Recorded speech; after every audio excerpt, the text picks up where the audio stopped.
Wednesday, May 29th edition of the Carolina Weather Video. Meteorologist Matthew East here along with you. There is a look just prior to 5 a.m. there in Beaufort, North Carolina. In the harbor there, it's 71 degrees with a southwest wind of 6 miles per hour. Highs yesterday, pretty warm around the region. A lot of mid-80s on the board. 84 in Charlotte and Greensboro, 85 in Raleigh, 86 in Fayetteville and Columbia. Some 80s along the coast too, even Boone all the way up at 77. Currently, again, these are temperatures just prior to 5 o'clock this morning. A lot of 60s, and many spots even 70 right now up in Richmond, Virginia. Dew points upper 50s to low and mid 60s.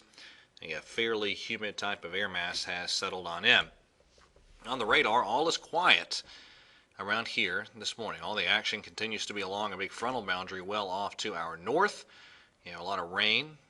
A few embedded thunderstorms through parts of the northeast and arcing back from there into Illinois, Indiana, and Michigan, and then further to the northwest. Pretty good complex of storms earlier in the night through parts of Nebraska, and also still some thunderstorms moving from Texas into Oklahoma early this morning. It was another active severe weather day yesterday in a lot of spots. Look at all those storm reports here over the course of the past 24 hours or so. So again, certainly kind of active all the way up into the Great Lakes region and parts of the Northeast. A good number of these severe weather reports. And also the rain really piling up. These are 3-day rain totals.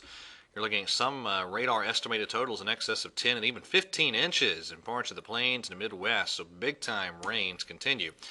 Pretty active severe weather days ahead. That's a moderate risk covering parts of Texas, Oklahoma, and Kansas. A big slight risk surrounding that. That's along a front that's well to the west of us. Out ahead of it, just kind of a stagnant air mass, warm, relatively muggy around here.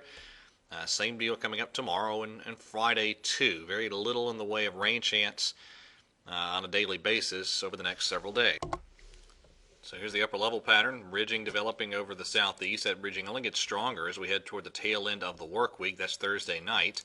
But the ridge does break down early next week. A little trough slides in. That'll drive a cold front our way. And the result of that front, first of all, Sunday, mountains and foothills, maybe western Piedmont seeing a little better chance of some showers and storms. But certainly all of us on Monday have a much better chance of seeing some shower and thunderstorm activity, followed by a little bit of a cooler setup by Tuesday and Wednesday of next week with some high pressure over the Great Lakes and Northeast building southward. Real quick before I wrap up the video, let me show you the severe weather outlook for today. There's your moderate risk. Tornado probability is pretty significant in there. There's your wind probabilities, and a lot of hail is likely today back in that region as well. All right, that's it for today. Thank you for watching. Have a wonderful Wednesday, and God bless.